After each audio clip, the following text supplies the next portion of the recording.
Kemudian yang keempat adalah Rasulullah, perhatikan ini mulai banyak yang penting-penting di akhir-akhir nih. Adalah Rasulullah SAW ketika sujud, yadhummu asabi'ahu wa yuwajjihuha ilal qiblah.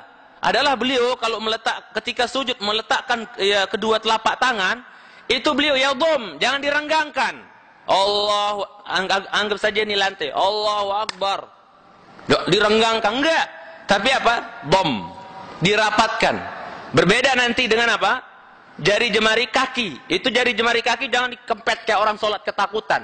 Paham? Jari kaki, tahu jari kaki ketika kita sujud, jangan dia apa? Digabungkan, dia direnggangkan. Beda, ya, dia direnggangkan seraya menghadap ke kiblat semua. Ya, jangan sujud semaunya, pakai ujung jempol kakinya itu dia pakai sujud kadang angkat. Ini orang malas semua sholat kalau kayak gini nih. Ya, sentuhkan semua dengan bumi Allah, karena semua jari jemari kita itu kaki itu jauh sujud kepada Allah. Jangan sampai ada yang nggak nyentuh.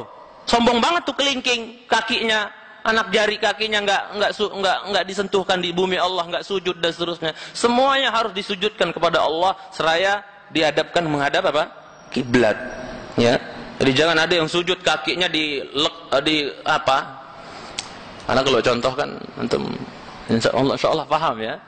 Kemudian untuk jari jemari tangan, jadi sekali lagi ketika sujud dirapatkan semua dan dihadapkan ke kiblat. Jangan ada yang mencong-mencong. Ya, ke dalam mencongnya atau ke luar, jangan. Lurus menghadap kiblat. Ya, lurus menghadap kiblat. Kemudian, akhwani wa akhti fillah, akramani wa akramakunallah, dan ketika meletakkan kedua telapak tangan beliau sallallahu alaihi wasallam di tanah, di lantai, itu apa? Semuanya ngeplak di mana? Di lantai. Jangan ada yang banyak kan orang malas salat. Maksudnya apa? Tangannya itu nggak njeplak, paham maksudnya? Jangan malas, plak gitu loh. Semuanya kena di lantai. Semuanya sujud kepada Allah Subhanahu wa taala. Jangan kayak orang malas gitu kan. Jadi nggak ngeplak semua. Ya. Sudah nggak merapat, nggak geplak lagi. Ya. Kayak nyekung begini, jangan. Ya, jangan. Itu kekeliruan yang ada. Ya, kesalahan-kesalahan yang ada ketika sujud, jemaah sekalian cintai karena Allah Subhanahu wa taala. Nah, kemudian yang selanjutnya, Rasulullah SAW kalau sujud itu peletakan kedua telapak tangan beliau itu ada dua cara. Ada yang sejajar. Kadang beliau sejajarkan dua telapak tangannya dengan apa? Bahu. Paham? Maksudnya kan prakteknya bisa insya Allah ya. Pokoknya ketika sujud tuh sejajarkan dua telapak tangan yang menghadap kiblat nih, sejajarkan dengan apa? Bahu. Atau cara yang lain boleh. Itu adalah apa?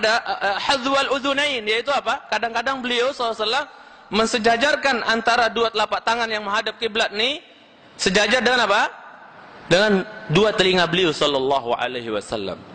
Berarti enggak, selain dua cara ini, itu cara sendiri. Maksudnya bikin cara sendiri. Selain dua cara ini, maka itu adalah kaifiat yang dibikin-bikin sendiri. Ima karena dia malas atau udah jadi kebiasaan atau apa dan seterusnya. Paham ini jemaah sekalian cintai? Ya. Maka bisa sejajar dengan dua telinga, bisa sejajar dengan dua mankibain, yaitu pundak. Ya. Dan ini yang dilakukan oleh Rasulullah sallallahu alaihi wasallam. Kemudian yang selanjutnya adalah beliau sallallahu alaihi wasallam ya ketika sujud betul-betul meletakkan dan menyentuhkan, jeplakkan apa? Jidat beliau dan juga hidung beliau sallallahu alaihi wasallam di tanah, di lantai.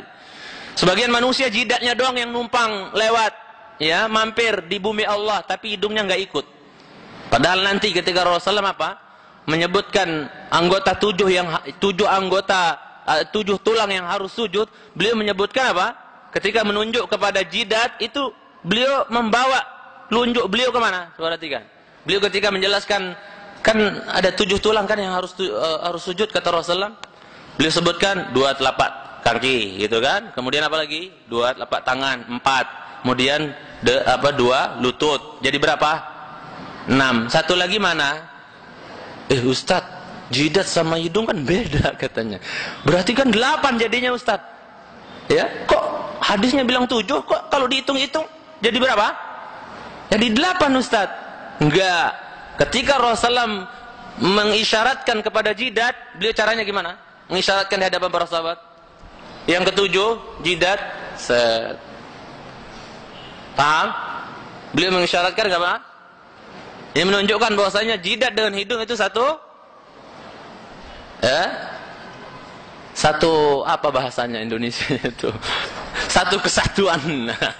Masya Allah. Ya, satu kesatuan ibaratnya. Maksudnya, ya, dia adalah dihitung satu oleh Rasulullah Sallallahu Alaihi Wasallam. Karena beliau apa? Ketika mengisyaratkan jidat seret ke bawah. Tidak hanya tujuh, enggak. Tapi beliau mengisyarat ke sini. Sallallahu Alaihi Wasallam. Taib. Kemudian jamaah sekalian cintai, begitu juga beliau alaihi salawatu rabbina wa salamuhu. Itu apa? Yumakkin atrafa asabi'il qadamain muwajjihatan ila al-qiblah. Beliau betul-betul menyentuhkan atau meletakkan ujung-ujung jari jemari kaki beliau sallallahu alaihi wasallam di tanah dan dihadapkan semuanya menghadap kiblat. Dan satu hal yang banyak saya lihat kelalaian dan kesalahan di antara kaum muslimin ketika sujud, perhatikan. Ini banyak sekali masih kita lihat. Hatta bahkan yang sudah ngaji kadang lalai juga. Yaitu apa? Ketika bersujud, ya, Rasulullah SAW meletakkan apa? Ya, ujung-ujung jari jemari kaki beliau sallallahu alaihi wasallam itu menghadap kiblat semua. Kemudian antara dua telapak kaki itu diapain? Dirapatkan. Jangan kayak orang apa gitu ya, direnggangkan, itu kesalahan. Adapun hadis yang mengatakan kana yufarrij baina qadamaihi, ya, inda sujud, adalah beliau SAW merenggangkan antara kedua telapak kaki beliau ketika sujud. Dhaif. Lemah hadisnya, enggak bisa dijadikan apa? Hujjah. Tidak bisa dijadikan dalil. Yang sahih adalah Rasulullah SAW apa? Kana yarussu baina qadamaihi.